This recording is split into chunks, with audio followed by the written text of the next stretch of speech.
ഞാനത് ഡിസംബർ 5 ഇവിടെ വരുന്നു. 7-ാം തീയതി എക്സാമാണ്. ഇവിടെ വന്ന് അമ്മയോട് പറഞ്ഞിട്ടാണ് പോണേ. അമ്മ എനിക്ക് എന്താണെന്ന് അറിയത്തില്ല, എങ്ങനെയാണെന്നും അറിയില്ല, ഞാൻ പഠിക്കേണ്ട പോലെ പഠിച്ചിട്ടുണ്ട്, ഇനി അമ്മ എൻ്റെ കൂടെ വരണം, അമ്മ എൻ്റെ കൂടെ ഉണ്ടാവണമെന്ന് തന്നെ ഞാൻ പ്രാർത്ഥിച്ചു. കാരണം ഇതെൻ്റെ ലാസ്റ്റ് ചാൻസാണ്, ഇനി എനിക്കൊരു ചാൻസ് ഇല്ല. കാരണം ഇതെൻ്റെ കച്ചി തുരുമ്പ. കാരണം എനിക്ക് വേറെ വഴിയില്ല. അല്ലെങ്കിൽ ഞാൻ ഒന്നേന്ന് തൊട്ട് പിന്നെയും തുടങ്ങണം, ജോലി എന്നുള്ള കാര്യത്തിൽ ഒന്നേന്ന് തൊട്ട് എല്ലാം തുടങ്ങണം. അത് കഴിഞ്ഞിട്ട് ഞാൻ ഇവിടുന്ന് പ്രാർത്ഥിച്ചിട്ട് പോയി. എൻ്റെ പേര് ആതിര ബിജു. ഞാൻ ഇടുക്കി ജില്ലയിലെ തൊടുപുഴയിൽ നിന്ന് വരുന്നു. ഞാനിവിടെ ഉടമ്പടി എടുത്ത വർഷം കഴിഞ്ഞ വർഷമാണ്, ഏപ്രിൽ 25. ഉടമ്പടി എടുക്കാനുണ്ടായ സാഹചര്യം എൻ്റെ എക്സാമിന് വേണ്ടിയിട്ടാണ്. സൗദി പോമെട്രിക് എക്സാമിന് വേണ്ടി ഞാൻ പ്രിപ്പയർ ചെയ്യുന്നുണ്ടായിരുന്നു. ഇവിടെ ഞാൻ അമ്മേനെ പറ്റി അറിയുന്നത് എൻ്റെ മാം വഴിയാണ്. ഈ അവസരത്തിൽ എൻ്റെ മാമിനെ ഞാൻ ഓർക്കുന്നു. ലിജി മാം എന്നാണ് പേര്. മാമാണ് ഇങ്ങനൊരു മാതാവിനെ പറ്റിയും ഇങ്ങനൊരു പള്ളിയുണ്ടെന്ന് എൻ്റെ അടുത്ത് പറഞ്ഞത്. അങ്ങനെ ഇവിടെ ഞാൻ വരുന്നു. വീട്ടിൽ ആരും അറിയാതെയാണ് വരുന്നത്. അച്ഛനും അനിയനും ആരും അറിഞ്ഞില്ല. എൻ്റെ അമ്മയും ഞാനുമാണ് ഇവിടെ ആദ്യം വരുന്നത്. കാരണം അച്ഛൻ ഇതിൽ അത്ര വിശ്വാസമുള്ള ആളൊന്നുമല്ല. ഞാനൊരു ഹിന്ദുവാണ്.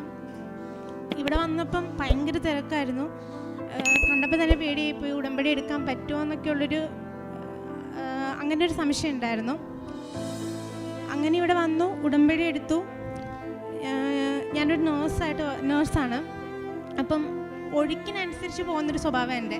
അങ്ങനെ ഒരു കാര്യവും സീരിയസ് ആയിട്ട് എടുക്കുക അങ്ങനത്തെ കാര്യമൊന്നുമില്ല. അങ്ങനെ ഉടമ്പടി എടുത്ത് ഇവിടുന്ന് പോയി.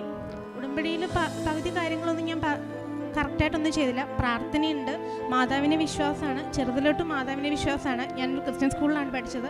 ഫ്രണ്ട്സും ക്രിസ്ത്യൻസും കുറേ പേര് ക്രിസ്ത്യൻസാണ്. അപ്പം എത്രയും ദൈവമുള്ള മാതാവെല്ലാം എനിക്ക് കാണാപ്പാടെ അറിയാം. അല്ലാതെ ജപമാല അങ്ങനത്തെ കാര്യങ്ങളൊന്നും പ്രാർത്ഥനയൊന്നും എനിക്കറിയില്ല. അങ്ങനെ ഉടമ്പടി എടുത്തു, പകുതി കാര്യങ്ങൾ ചെയ്യുന്നില്ല. അങ്ങനെ എക്സാമിന് ഡേറ്റ് എടുത്തു. ഒന്നും പ്രാർത്ഥിച്ചിട്ടൊന്നുമല്ല എടുത്തത്. അങ്ങനെ എക്സാമിന് ഡേറ്റ് എടുത്തു. ജൂലൈ ആ സമയത്ത് എക്സാമിന് ഡേറ്റ് എടുത്തത്.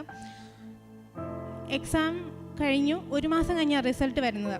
സൗദി പോമെട്രിക്കിന് 1 മാസം കഴിഞ്ഞാണ് അതിൻ്റെ റിസൾട്ട് പബ്ലിഷ് ചെയ്യുന്നത്. റിസൾട്ട് വന്നു. 8 നില പൊട്ടി. 45 മാർക്കിന് ഡിഫറൻസിന് ഞാൻ ഭയങ്കരമായിട്ട് പൊട്ടി. അപ്പോൾ എനിക്ക് തോന്നി ഞാൻ ചെയ്യേണ്ട കാര്യങ്ങളൊന്നും ചെയ്തിട്ടില്ല. പഠിക്കേണ്ടതാണെങ്കിലും അങ്ങനെ വൃത്തിയായിട്ടൊന്നും പഠിച്ചില്ല. ഒഴുക്കിനനുസരിച്ച് പോകുന്ന സ്വഭാവമായതുകൊണ്ട് അത്ര എങ്ങനെയായി. അത് കഴിഞ്ഞപ്പം വീട്ടിലിങ്ങനെ പറഞ്ഞു ഞാൻ തോറ്റു എന്നുള്ള കാര്യം പറഞ്ഞു. അപ്പം അമ്മയും പറഞ്ഞു ഇനി എഴുതണോ, കാരണം ഒരു എക്സാമിന് 25,000 രൂപയാണ്. കാരണം സാധാരണപ്പെട്ട ഒരു കുടുംബത്തിലുള്ള എനിക്ക് 25,000 എന്ന് പറഞ്ഞാൽ വലിയൊരു തുക തന്നെയാണ്.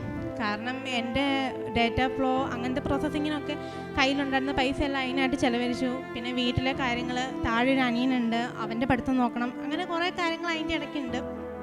അങ്ങനെ ഇൻസ്റ്റിറ്റ്യൂട്ടിൽ പറഞ്ഞപ്പോൾ അവർ പറഞ്ഞു ഒന്നും കൂടെ എഴുതാമെന്ന് പറഞ്ഞു. ഞാൻ ഒന്നും കൂടെ എഴുതാൻ തുനിഞ്ഞിറങ്ങി. ഹാർഡ് വർക്ക് ചെയ്തു, പഠിച്ചു, രാവും പകലും ഇല്ലാതെ പഠിച്ചു. അപ്പം പിന്നെ കുറച്ചും കൂടെ പ്രാർത്ഥനയിലേക്കും കാര്യങ്ങളിലേക്കൊക്കെ കടന്നു. മാതാവിനോട് ഒരുപാട് അടുക്കാൻ ശ്രമിച്ചു. അടുത്തു എന്ന് തന്നെ പറയാം. പിന്നെ എക്സാം എഴുതി. അതിന് 6 മാർക്കിൻ്റെ ഡിഫറൻസിൽ ഞാൻ പിന്നെയും പൊട്ടി. അപ്പോൾ എനിക്ക് ഭയങ്കരമായിട്ട് സങ്കടം വന്നു. കാരണം ഒന്നാമത്തെ പ്രാവശ്യം എന്ന് പറയുമ്പോൾ ഞാൻ അത്ര നന്നായിട്ടൊന്നും പഠിച്ചില്ല. ഒഴുക്കിനനുസരിച്ച് ആ ഒരു രീതിയിൽ അങ്ങ് പോയി, എൻ്റെ രീതിയിൽ പഠിച്ചു. അങ്ങനെ വലിയ കാര്യമായിട്ടൊന്നും പഠിച്ചില്ല. പക്ഷേ രണ്ടാമത്തെ പ്രാവശ്യം എന്ന് പറഞ്ഞാൽ നന്നായിട്ട് പഠിച്ച് പ്രിപ്പയർ ചെയ്ത് പോയിരുന്ന് പഠിച്ചു, എഴുതി. അതിന് 6 മാർക്കിൻ്റെ ഡിഫറൻസിൽ പോയി എന്ന് പറയുമ്പോൾ ഭയങ്കര സങ്കടമായി. ആദ്യത്തെ എക്സാം ബാംഗ്ലൂർ വെച്ചായിരുന്നു, രണ്ടാമത്തെ എക്സാം ചെന്നൈയിൽ വെച്ചായി. അത് കഴിഞ്ഞപ്പോൾ വീട്ടിൽ പറഞ്ഞു ഇനി നീ എഴുതണ്ട, ഇനി എഴുതിയിട്ട് കാര്യമൊന്നുമില്ല. കാരണം നീ പറയേണ്ട കാര്യം, നീ ചെയ്യേണ്ട കാര്യങ്ങളും നീ പ്രവർത്തിക്കുന്നതേ ഇല്ല. നീ പറയുന്നത് വരെ പ്രവർത്തിക്കുന്നത് വരെ. വീട്ടിൽ വഴക്ക്, അടി, ചീത്ത, അങ്ങനെ കുറേ കാര്യങ്ങളായി. എന്താ പറയുക, വീട്ടുകാരോടും മിണ്ടാതായി, ഫ്രണ്ട്സിനോടും മിണ്ടാറായി. ഒരു ഫുൾ സ്റ്റോപ്പ് വന്ന പോലെ തോന്നി.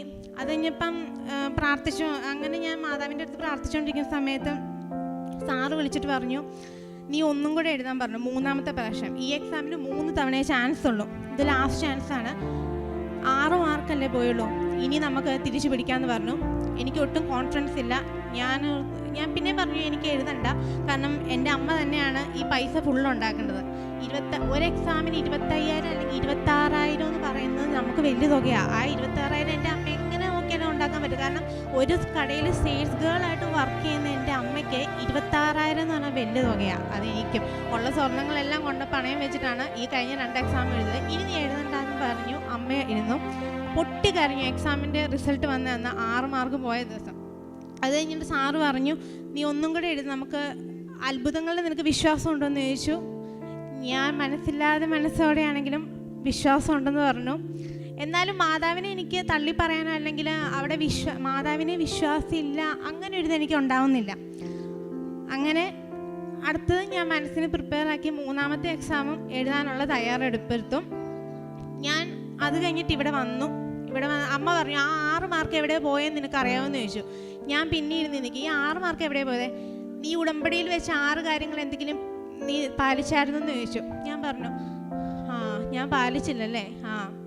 നീ പാലിച്ചില്ല, അതുകൊണ്ട് തന്നെ നിനക്ക് ഇങ്ങനെ വന്ന മാതാവ് തന്നെ ശിക്ഷയാന്ന് പറഞ്ഞു. അങ്ങനെ ഇവിടെ വന്ന് ഞാൻ ഉടമ്പടി പുതുക്കിയപ്പോൾ എനിക്ക് മനസ്സിലായി ആ 6 മാർക്ക് എവിടെയാണ് പോയെന്ന്. അവിടെ ഇരുന്ന് ആ ചേച്ചി ഇപ്പം അവിടെ ഇരുന്ന് ആ കസേര ഇരിപ്പില്ല, അവിടെ ഇരുന്ന് ഞാൻ പൊട്ടിയിരുന്ന് കരഞ്ഞു. എൻ്റെ മാതാവെ, ഞാൻ ക്ഷമ ചോദിക്കുന്നു നിൻ്റെ അടുത്ത്. കാരണം കരയുമ്പോൾ എല്ലാം എനിക്ക് എൻ്റെ അമ്മയുടെ മുഖം മനസ്സിലേക്ക് വരുന്നത്. കാരണം അമ്മയുടെ മനസ്സാണ് ഫുള്ള്. കാരണം എൻ്റെ ഒപ്പമുള്ള പിള്ളേരെല്ലാം കയറി പോകുന്നു, അല്ലെങ്കിൽ OET IELTS എല്ലാം പഠിച്ച് എല്ലാവരും പുറത്തേക്ക് പോവാം. ഞാൻ മാത്രം ഇങ്ങനെ 1 വർഷമായി 1 ഇയർ ഗ്യാപ്പായി എൻ്റെ ജോലിയിൽ. ഇവിടെയാണെങ്കിലും ജോലിക്ക് നോക്കിയിട്ട് അതും ശ്രമിക്കുന്നില്ല, അതും പറ്റുന്നില്ലാത്തൊരവസ്ഥ. അത് കഴിഞ്ഞ് അടുത്ത എക്സാമിന് ഡേറ്റ് എടുത്ത് ഹൈദരാബാദിലാണ്. അതിനും ഉണ്ട്, പോയി വരുന്നതിനും ഡേറ്റിനും എല്ലാം പ്രശ്നമാണ്. നമുക്ക് ഫുഡ്, താമസിക്കാനുള്ള സൗകര്യം, അറിയാൻ മേലാത്തൊരു സ്ഥലം, അങ്ങനത്തെ കാര്യങ്ങൾ. അത് കഴിഞ്ഞിട്ട് ഇവിടെ വന്ന് പുതുക്കി കഴിഞ്ഞ് ആദ്യത്തെയും 2ാമത്തേലും ഒന്നും ഞാൻ അങ്ങനെ കാര്യമായിട്ടുള്ള പ്രേക്ഷിത പ്രവർത്തനമൊന്നും ചെയ്യുന്നില്ലായിരുന്നു. 3ാമത്തെ എക്സാമിൻ്റെ ആ സമയമായപ്പോഴത്തേന് പുതുക്കി കഴിഞ്ഞ വീട്ടിൽ നിന്ന് ഞാൻ ആ ഒരു 2 ആഴ്ചയ്ക്കുള്ളിൽ തന്നെ എൻ്റെ പത്രം ഫുള്ള് ഞാൻ കൊടുത്തു തീർക്കാൻ പോയുള്ള അവസ്ഥ എന്ന് പറയുമ്പോൾ ഒരു വീട്ടിൽ ചെന്നപ്പോൾ തന്നെ ആ ചേട്ടനെ പൂര ചീത്ത. ഇതങ്ങനെയാണോ ഇങ്ങനെയാണോ, അതങ്ങനെയാണ് ഇങ്ങനെയാണ്. സാധാരണ എന്നോട് അങ്ങനെ എന്തെങ്കിലും ആരെങ്കിലും വർത്താനം പറയുമ്പോഴത്തേന് ഞാൻ എടുത്തെറിച്ച് വർത്താനം പറഞ്ഞ. കാരണം എനിക്ക് ഇഷ്ടപ്പെടത്തില്ല. കാരണം എനിക്ക് എന്തെങ്കിലും ഇഷ്ടമുള്ള ആരെ പറ്റി എന്തെങ്കിലും പറഞ്ഞാൽ എനിക്ക് ഭയങ്കരമായിട്ട് ദേഷ്യം വരും. ഞാൻ എടുത്തെറിച്ച് പോലെ വർത്താനവും പറയും. പക്ഷേ ആ സമയത്ത് ആ ചേട്ടൻ എന്നോട് പറഞ്ഞപ്പം എൻ്റെ കഴുത്തിൽ ആ കാശ് രൂപം ഉണ്ടായിരുന്നു. ഞാനൊരു ഷർട്ട് കയറ്റി കാശ് രൂപം ഇട്ടിട്ടുണ്ടായിരുന്നു. ആ സമയത്ത് എൻ്റെ മനസ്സിൽ നിന്ന് ആരോ പറഞ്ഞ പോലെ, ആദ്യം നീ ഒന്നും മിണ്ടണ്ട, നീ കൊടുത്ത് ആ ചേട്ടന് വേണമെങ്കിൽ അത് മേടിച്ചാൽ മതി, ഇല്ലെങ്കിൽ നീ ഒന്നും മിണ്ടാൻ പോകരുതെന്ന് പറഞ്ഞു. അങ്ങനെ ഞാൻ അവിടെ നിന്ന് പോകുന്നു. അച്ഛനും ഭയങ്കരമായിട്ട് ചീത്ത പറഞ്ഞു. എനിക്ക് ഭയങ്കരമായിട്ട് സങ്കടം വന്നു. കാരണം ഇത്രയൊക്കെ ഞാൻ അറിയാൻ മേലാത്ത ചേട്ടൻ. കാരണം എൻ്റെ വീടിൻ്റെ ഒരു 5-6 കിലോമീറ്റർ അകലെ പോയി ഞാൻ ആ പത്രം എല്ലാം കൊടുത്തത്. അപ്പോൾ എനിക്കറിയാം, ഇതുവരെ ജീവിതത്തിൽ ലൈഫിൽ ഒരിക്കൽ പോലും കണ്ടിട്ടില്ലാത്തൊരു മനുഷ്യൻ്റെ കയ്യിൽ നിന്ന് ഞാൻ അങ്ങനെ ചെയ്തിടുമ്പോൾ എനിക്ക് ഭയങ്കരമായിട്ട് സങ്കടം വന്നു. ഞാൻ വീട്ടിൽ വന്ന് അമ്മയോട് പറഞ്ഞു, അമ്മ എനിക്ക് ഭയങ്കരമായിട്ട് സങ്കടം വന്നു. ഞാൻ കരയൊക്കെ ചെയ്തു, മാതാവിന് മുമ്പിൽ നിന്ന് കരയൊക്കെ ചെയ്തു. അത് കഴിഞ്ഞ് എക്സാമിന് ഡേറ്റ് എടുക്കാൻ വേണ്ടി ഞാൻ ഇവിടെ വന്നു. അപ്പം ഞാനിവിടെ സാക്ഷ്യങ്ങളിലൊക്കെ കേട്ടിട്ടുണ്ട് അച്ഛനോട് ചോദിച്ചിട്ട് ഡേറ്റ് എടുക്കൂ എന്നുള്ളത്. അപ്പം ഞാനിവിടെ വന്നപ്പം ഒരു ചേട്ടൻ പറഞ്ഞു എൻ്റെ അടുത്ത്, നീ മാതാവിനെ മനസ്സ് വിചാരിച്ച് കണ്ണടച്ചൊരു ഡേറ്റ് എടുക്കാൻ പറഞ്ഞു. ഞാൻ എൻ്റെ വീട്ടിൽ പോയിട്ടും ഇൻസ്റ്റിറ്റ്യൂട്ടിൽ നിന്ന് ആ ചേച്ചി പറഞ്ഞു, ഡിസംബർ 7, 8, 9 എന്ന് പറഞ്ഞ തീയതികളുടെ ഡേറ്റ് ഉണ്ട്, നിനക്ക് ഏതാ വേണ്ടതെന്ന് ചോദിച്ചു. ഞാൻ ഒന്നും ആലോചിക്കുക ഡിസംബർ 7 ഡേറ്റ് എടുക്കാൻ പറഞ്ഞു ഹൈദരാബാദിൽ. ഡിസംബർ 7 ഡേറ്റ് എടുത്തു ഹൈദരാബാദിൽ. അത് കഴിഞ്ഞിട്ട് പഠിക്കാൻ തുടങ്ങി, പ്രാർത്ഥന ചെല്ലാൻ തുടങ്ങി. അടുത്തുള്ള ഓൾഡ് ഏജ് ഹോം ഉണ്ടായിരുന്നു, അവിടെ പോയി അവർക്ക് സർവീസ് ചെയ്യാൻ തുടങ്ങി. അവിടുത്തെ ആൾക്കാരോട് സംസാരിക്കാൻ തുടങ്ങി. അപ്പോൾ കുറച്ച് മനസ്സൊന്ന് ക്ലിയറായി. അപ്പോഴും ഞാൻ വീടിന് പുറത്തിറങ്ങുമോ, ഈ എക്സാമിന് പ്രിപ്പയർ ചെയ്യുമ്പം വീടിന് പുറത്തിറങ്ങുമോ അല്ലെങ്കിൽ ആൾക്കാരോടൊന്ന് സംസാരിക്കാനോ ഞാൻ തയ്യാറാകുന്നില്ല. തൊട്ടപ്പുറം എൻ്റെ അമ്മയുടെ ആങ്ങളുടെ കുടുംബം താമസിക്കുന്ന അവരോട് പോലും ഒന്നും മിണ്ടുന്നില്ല. കാരണം ഡിപ്രഷനാണ്, ഉറക്കം വരുന്നില്ല. രാത്രി ഫുള്ള് ഇരുന്ന് പ്രാർത്ഥിക്കും, എന്നിട്ടും എനിക്ക് ഉറക്കം വരുന്നില്ല. ഫുള്ള് എൻ്റെ ഒപ്പമുള്ള എല്ലാവരും കയറി പോവുക, അങ്ങോട്ടും ഇങ്ങോട്ടും അല്ല. അപ്പം അമ്മയൊക്കെ നിനക്ക് മാത്രം എന്താ ഇങ്ങനെ പറ്റുന്നത്? വീട്ടിൽ അപ്പനാണെങ്കിലും വഴക്ക്, അനിയനാണെങ്കിലും വഴക്ക്. അപ്പം ഓരോ എക്സാമിനും എൻ്റെ കൂടെ വരുന്ന എൻ്റെ ആങ്ങളെയാണ്. കാരണം അവൻ പഠിച്ചുകൊണ്ടിരിക്കുക മംഗലാപുരത്ത്, അവനും റേഡിയോളജി പഠിച്ചുകൊണ്ടിരിക്കുക. അപ്പോൾ അവനും അവൻ്റെ ക്ലാസ് കട്ട് ചെയ്തവനാണ്. അവന് ഓരോ പ്രാവശ്യം പോകുമ്പോഴും അവന് ഓരോ ട്രിപ്പ് പോലെയാണ് പോയിക്കൊണ്ടിരിക്കുന്നത് എൻ്റെ കൂടെ. അത് കഴിഞ്ഞിട്ട് ഡിസംബർ 5 ഞാൻ അത് കഴിഞ്ഞിട്ട് പോകുന്നതിന് മുമ്പ് ഞാനിവിടെ വന്നു, അച്ഛനെ കണ്ടു. അച്ഛൻ കാശ് രൂപമൊക്കെ തന്ന് ബ്ലെസ്സിങ് ഒക്കെ ചെയ്തു. ഞാനത് കഴിഞ്ഞ് ഡിസംബർ 5 ഇവിടെ വരുന്നു. 7-ാം തീയതി എക്സാമാണ്. ഇവിടെ വന്ന് അമ്മയോട് പറഞ്ഞിട്ടാണ് പോണേ, അമ്മേ എനിക്ക് എന്താണെന്ന് അറിയത്തില്ല, എങ്ങനെയാണെന്നും അറിയില്ല, ഞാൻ പഠിക്കേണ്ട പോലെ പഠിച്ചിട്ടുണ്ട്, ഇനി അമ്മ എൻ്റെ കൂടെ വരണം, അമ്മ എൻ്റെ കൂടെ ഉണ്ടാവണമെന്ന് തന്നെ ഞാൻ പ്രാർത്ഥിച്ചു. കാരണം ഇതെൻ്റെ ലാസ്റ്റ് ചാൻസാണ്, ഇനി എനിക്കൊരു ചാൻസ് ഇല്ല. കാരണം ഇതെൻ്റെ കച്ചി തുരുമ്പാ. കാരണം എനിക്ക് വേറെ വഴിയില്ല. അല്ലെങ്കിൽ ഞാൻ ഒന്നേന്ന് തൊട്ട് പിന്നെയും തുടങ്ങണം, ജോലി എന്നുള്ള കാര്യത്തിൽ ഒന്നേന്ന് തൊട്ട് എല്ലാം തുടങ്ങണം. അത് കഴിഞ്ഞിട്ട് ഞാൻ ഇവിടുന്ന് പ്രാർത്ഥിച്ചിട്ട് പോയി. ട്രാവലിംഗ് എല്ലാം ഭയങ്കര ബുദ്ധിമുട്ടായിരുന്നു. കാരണം ട്രെയിനിന് ടിക്കറ്റ് കിട്ടിയില്ല, ജനറലിൽ കയറി പോയി നിന്ന് പോകേണ്ട അവസ്ഥ, അങ്ങനെ പല കാര്യങ്ങളും വന്നു. അവസാനം ഡിസംബർ 7 രാവിലെ ഹൈദരാബാദ് എത്തി. ട്രെയിനിലും കുറേ വിഷയങ്ങളും കാര്യങ്ങളൊക്കെ ഉണ്ടായി. അതെല്ലാം മാതാവിൻ്റെ ഒരു ബലം കൊണ്ട് തരണം ചെയ്തു. ഞാനും അമ്മ അനിയനെ പോകുന്നു. ഫുഡിനാണെങ്കിലും പൈസ വേണം. നമ്മൾ ഒരു സ്ഥലത്തേക്ക് ഇറങ്ങുമ്പോൾ അറിയാം ഇത്ര രൂപ വേണമെന്നുള്ളത്. പക്ഷേ നമുക്ക് തുച്ഛമായ രൂപയും കൊണ്ടാണ് ഞങ്ങൾ 3 പേരും പോകുന്നത്. ആരോടും ചോദിക്കാനില്ല, പറയാനില്ല. അമ്മയുടെ കഴുത്തിൽ കിടന്ന മാലയും കയ്യിലുള്ള എല്ലാം കൊണ്ട് ഫിനാൻസിൽ വെച്ചു, അത് വിറ്റിട്ടാണ് പോകുന്നത്. അതിലെ സങ്കടം. പിന്നെയും തോറ്റുപോയാൽ തീർന്നു എന്നുള്ള അവസ്ഥ. ഡിസംബർ 7 ഹൈദരാബാദ് ഞാൻ എത്തി. ഒരു 9th ഫ്ലോറിലായിരുന്നു എക്സാം. അമ്മേനെ അനിയനെയും പുറത്തിരുത്തി. അത് കഴിഞ്ഞ് എക്സാമിന് ഞാൻ കയറി. ഇവിടുന്ന് പോകുന്നതിന് മുമ്പ് അമ്മയുണ്ടായിരുന്നു എൻ്റെ കൂടെ. ഇവിടെ വരുമ്പം അമ്മ പ്രാർത്ഥിച്ചിട്ടുണ്ടായിരുന്നു, എൻ്റെ കൊച്ച് തന്ന പോലെ എക്സാം എഴുതി അമ്മ അവളുടെ കൂടെ ഉണ്ടെങ്കിൽ ഞാൻ അവിടെ ചെന്ന് എനിക്ക് ആരും എന്നെ ശല്യപ്പെടാത്ത രീതിയിൽ എനിക്കൊരു സ്ഥലം അമ്മ പ്രാർത്ഥിക്കാൻ വേണ്ടി ഒരുക്കി തന്നെ വന്ന്. അതുപോലെ തന്നെ സംഭവിച്ചു. ഞാൻ എക്സാം കഴിഞ്ഞ് വരുന്നവരെ അമ്മ അവിടെ സുഖമായിട്ടിരുന്ന് ജപമാലയും ചൊല്ലി എല്ലാ പ്രാർത്ഥനയും ചൊല്ലി അവിടെ ഇരുന്നു. ഞാൻ എക്സാമിന് കയറി. അവർ ടോപ്പ് ടു ബോട്ടം നമ്മുടെ ചെക്ക് ചെയ്യും. ജീൻസ് ആണെങ്കിൽ പോക്കറ്റും എല്ലാം ചെക്ക് ചെയ്യും. കഴുത്തിൽ ഇവിടെ ഉടമ്പടി എടുത്ത കാശ് രൂപവും എനിക്ക് അച്ഛൻ തന്ന കാശ് രൂപ 2 ഞാൻ ഒന്നിച്ചിട്ടിട്ടുണ്ടായിരുന്നു. അപ്പോൾ ഇച്ചിരി കുറച്ച് വലിയ ചരടയില ഇട്ടത്. അപ്പോൾ എനിക്ക് പേടിയുണ്ടായിരുന്നു അവരതെടുത്ത് മാറ്റാൻ പറഞ്ഞത്. ദൈവാദിനം കൊണ്ട് അതൊന്നും നടന്നില്ല. അപ്പം ഞാൻ എക്സാം ഹാളിൽ കയറുന്നതിന് മുമ്പ് ആരും ചവിട്ടാത്തടുത്ത് ഉപ്പിട്ട് പ്രാർത്ഥിച്ചു. എന്ന് വെച്ചാൽ നമ്മുടെ നമുക്കൊരു കബോർഡ് തരും അവർ, നമ്മുടെ തിങ്സ് എല്ലാം വെക്കാനായിട്ട്. നമ്മുടെ പാസ്പോർട്ട് മാത്രമേ അതിൻ്റെ അകത്തേക്ക് കയറ്റത്തുള്ളൂ. അപ്പോൾ പാസ്പോർട്ട് എടുത്തിട്ട് ഞാൻ നമ്മുടെ തിങ്സ് എല്ലാം വെച്ചിട്ട് ആ കബോർഡിൻ്റെ അകത്ത് ഞാൻ ഉപ്പിട്ട് ഞാൻ വിശ്വാസ പ്രമാണം ചൊല്ലി പ്രാർത്ഥിച്ചു. ഞാൻ നേരെ ഹാളിലേക്ക് കയറി. അപ്പോൾ എൻ്റെ കൂടെ എക്സാം വന്നൊരു ചേച്ചി ഉണ്ടായിരുന്നു. ആ ചേച്ചിക്ക് ഞാൻ തൈലം എടുത്ത് കൊടുത്തു. ചേച്ചിയും നെറ്റി കുരിശ് വരച്ചിട്ടൊക്കെ കയറിയത് എൻ്റെ ഒപ്പം ഉണ്ടായിരുന്നു. അവിടെ ചെന്ന് പരിചയപ്പെട്ടൊരു ചേച്ചിയാണ്. അത് കഴിഞ്ഞിട്ട് ഞാൻ എക്സാമിന് കയറി. അവർ ടോപ്പ് ടു ബോട്ടം ചെക്ക് ചെയ്തു. ചെക്ക് ചെയ്ത് കഴിഞ്ഞിട്ട് എനിക്ക് കിട്ടിയ system number 7th, December 7th system. അപ്പം എനിക്ക് കുറച്ച് വിശ്വാസമായി. കാരണം ഡിസംബർ 7 ഇവിടെ മാതാവ് പ്രത്യക്ഷപ്പെട്ട ദിവസമാണ്. 7th number. അങ്ങനെ എനിക്ക് മാതാവ് എൻ്റെ കൂടെ ഉണ്ടെന്നുള്ളൊരു വിശ്വാസമായി. എക്സാം സ്റ്റാർട്ട് ചെയ്ത് ഞാൻ പഠിച്ചതിൽ 3-4 ക്വസ്റ്റ്യൻസ് മാത്രമാണ് വന്നത്. എല്ലാവരുടെയും വിചാരം സൗദി പോമെട്രിക് അല്ലെങ്കിൽ MOH DH എല്ലാം ഭയങ്കര ഈസിയാണെന്നുള്ളതാണ്. അപ്പം എൻ്റെ അടുത്തുള്ള വീട്ടുകാർ പറഞ്ഞു അത് ഭയങ്കര ഈസി അല്ലേ, നിനക്ക് പഠിച്ച് എഴുതാനുള്ള കാര്യമുള്ളെന്ന് പറയുന്നു. പക്ഷേ ഒരു സംഭവത്തിലേക്ക് ഇറങ്ങിയാലും നമുക്കത് മനസ്സിലായത് എത്രമാത്രം ടഫാണ്. OET IELTS പോലെ എല്ലാം പോലെ അത് ഭയങ്കര ടഫുള്ള കാര്യമാണ്. അങ്ങനെ ഞാൻ എക്സാമിന് കൾച്ചറൊക്കെ എടുത്ത് നോക്കി ക്വസ്റ്റ്യൻസൊക്കെ നോക്കിക്കൊണ്ടിരിക്കുന്നു. 3-4 ക്വസ്റ്റ്യൻസാണ് ഞാൻ പഠിച്ചതെന്ന് വന്നത്.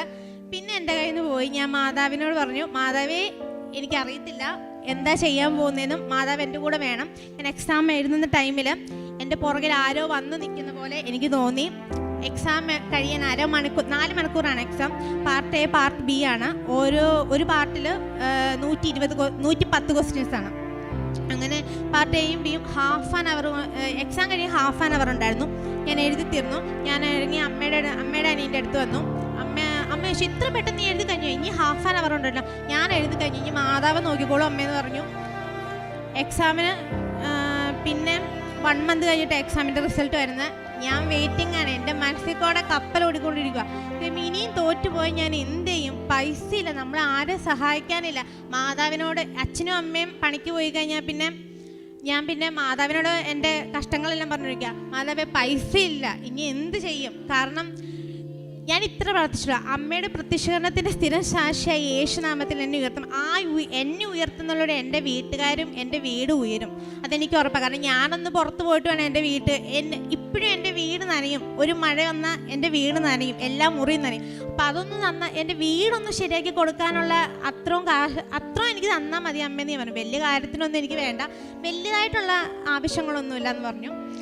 അത് കഴിഞ്ഞിട്ട് ഞാൻ പിന്നെ ഉറക്കമില്ല, ഡിപ്രഷനായി.